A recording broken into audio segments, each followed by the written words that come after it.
Thanks for coming. It's getting late. You're brave. My name is Mojzis. I'm working for CN Group, and I'm here to tell you a little bit about how we did a little module to profile stuff. This is very aged. There's nothing about Drupal 8. Yours, we can still leave to see something more cool, but then, like many of us will probably stumble up on a site that's in Drupal 7 and need some improvement. So in that case, you can stay and see how, like, there is a way to do it nicely, which I will try to present. And there was a great session about profiling Drupal 8 on Thursday. There's a link to Luca's presentation. This was very much inspired by something I saw in Amsterdam. It was called automated performance tracking, and he has a repository on GitHub, which can be used to track changes between patches in Drupal core, and it's quite interesting. He was trying to make it like an official tool. I don't know if he succeeded or not, and it was really cool, like what he was doing with it. And I was like, wow, we need this to see what happens on our side when we change something. And so this is what we came with. There was a big site we were working on, and we are not very proud of it. And there was a day when we decided we needed to do something with it, and we were giving like a week because there was someone visiting to see it, and it appeared really slow, and so they said, you need to make it better. So this was like where we started. It was, the times were bad. That's why we started. Like one of the reasons why it went bad was that there was too many modules, and we were going to switch up the modules, but we wanted to make sure that we know what we are doing. That's the most important part about this. Yeah, this was the number. I don't know if you ever saw a site with so many modules on it. Anyone? Here? Oh, you're great. I saw one South African classifieds newspaper ads that ads, I think, if not that, but somewhere in the region, and the project in the end failed.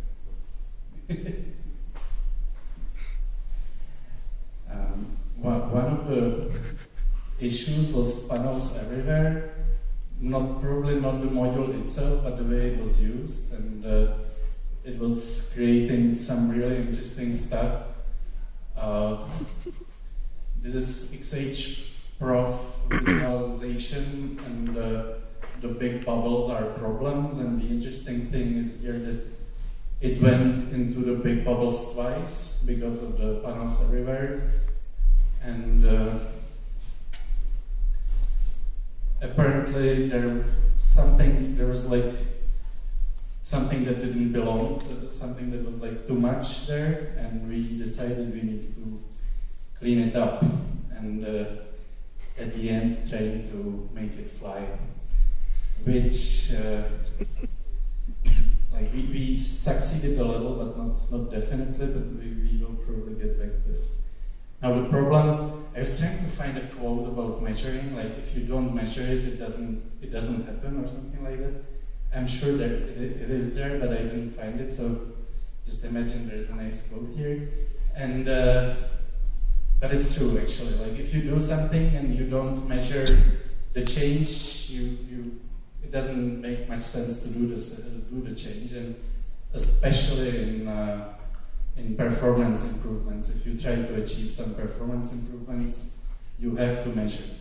And often it's like someone will come to you and tell you this site is slow, but that's not a proper measurement.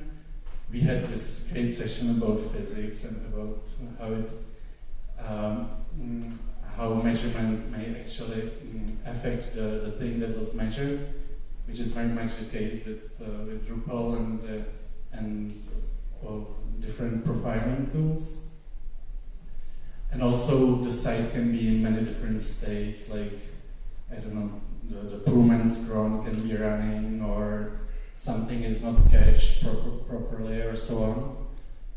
So the thing that was introduced by the XHprof kit, the idea was that you would run it like 100 times and take the average values and then compare those average values before or mean or anything before and after, and those are the real numbers that you are working on.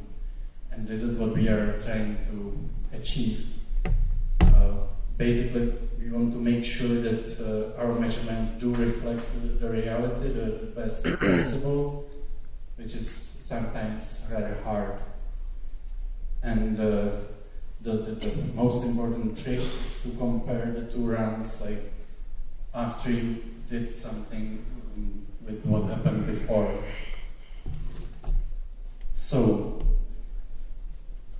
XHprof kit is really cool, but somehow it was very much tied to the Drupal core patch process, and it was hard to abstract from it. So I was rather learning from how they did it and did it on my own. Apparently you will need to have XHprof installed. There is a cool little thing which is called XHprof CLI, which will help us in the process. And then there is this little XHprof module I wrote for this, and I forgot to read the note, sorry. Yeah. Probably the easiest, if you want to try it quickly, there is the Drupal VM thing, which has XHprof installed, so probably if you want to try it, it's the fastest. Or just install manually, there's tons of guides.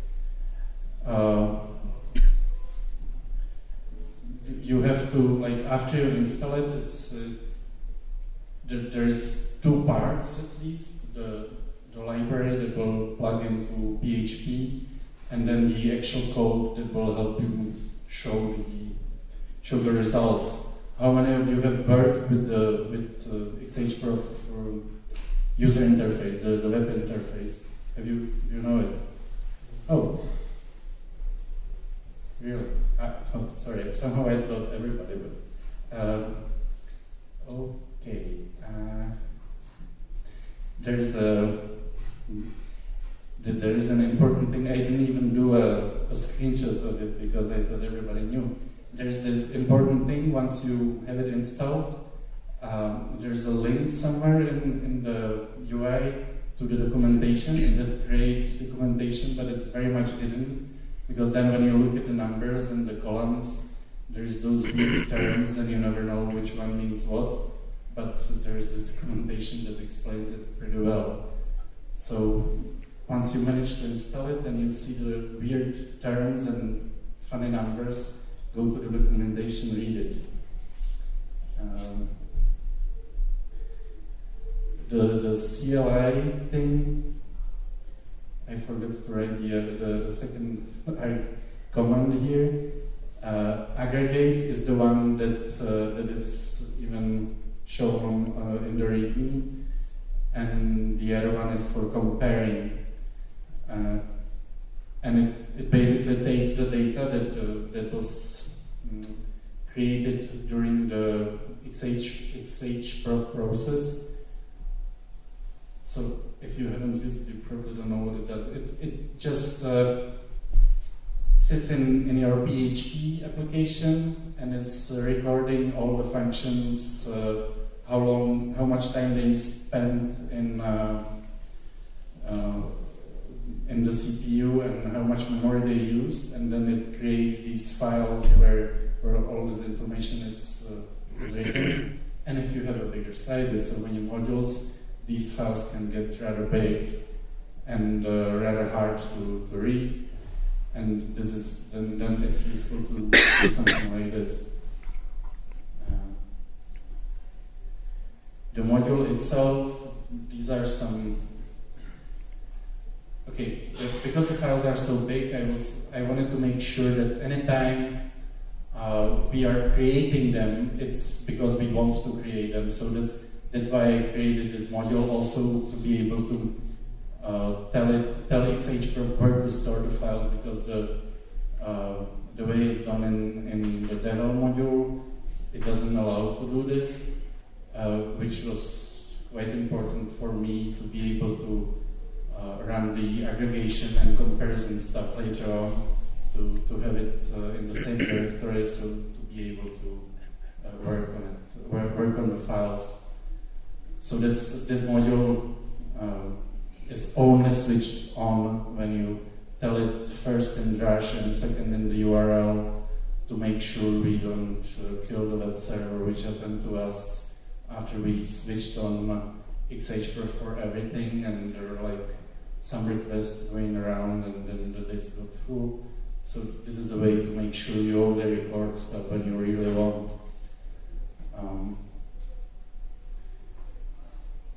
So the procedure of when you change something is that is this 10 minutes left? I think yeah.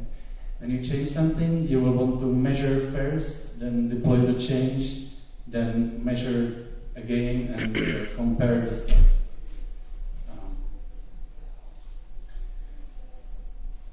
There's the two arguments I was talking about. The first thing is you have to enable the profiling itself, and second you have to name it so that you can then compare the two runs. This is a piece of the result. Unfortunately, for it to be visible, I didn't want to include the whole thing. And apparently, wall time is the time the function spent doing something, and apparently, like, this improvement was not exactly an improvement. As you can see, the number got higher, and this is the actual result, like, of the work that you can see, if it worked or not. Usually it's clever to, before you run a wget or a crawl or whatever to fetch the site, it's clever to run one or twice to make sure all the internal caches are warmed, and you compare it to the actual proper state in which it should be usually, and switch up the improvement run and stuff like that. There is the CLI utility has a nice switch that will delete outliers, which means that beer numbers will be deleted if it goes too much off the scale or something. It won't take them into account. Yeah. Did I?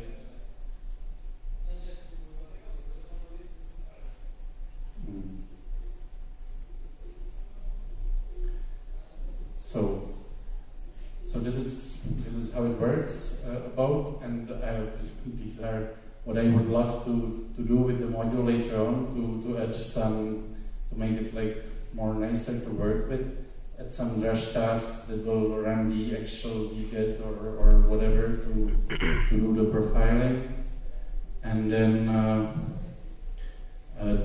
do something about the directory structure, because now XHPro itself is only showing stuff from the root directory, and when you store it somewhere else, it won't be visible. So there has to be some moving around and so on. And eventually in the future, we want to build it into our continuous integration and add some sort of thresholds, like you your push to the site 10% down, take it away, or your pull request is destroying performance, things like that. And the nice thing is that with this set of tools, we are getting rather close. I had a note here to ask if anyone is using Strider. It's slightly off topic, but I was wondering about the CI tools that people are using. Like I saw Jenkins in some presentation. Do you know Strider? It's a node-based, really cool thing. No one. Okay. And that's about it. Yeah, the pics where I saw some nice presentations with pictures, and I thought I would include something with Winnie the Pooh or something. Then I realized I didn't have rights for it, so I used the pictures from around here. The countryside is great, and the flamingos are in Camargue are very nice. Thanks for organizing this. It was really cool. Okay.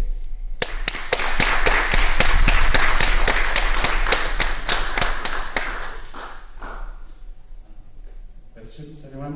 Actually, as it was all about flamingos, I brought you 3 flamingo feathers. So when you ask a question, you will get a feather of a flamingo.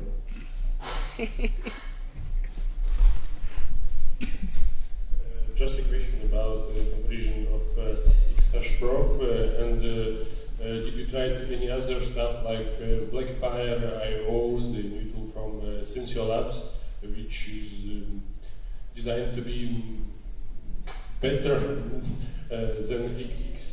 X-Prof. If functionally X-Prof has something what will keep us with X-Prof and not to go to Blackfire. Not yet, sorry. It's on my list, but yeah. Since I don't even remember if it's easy to install it on my server.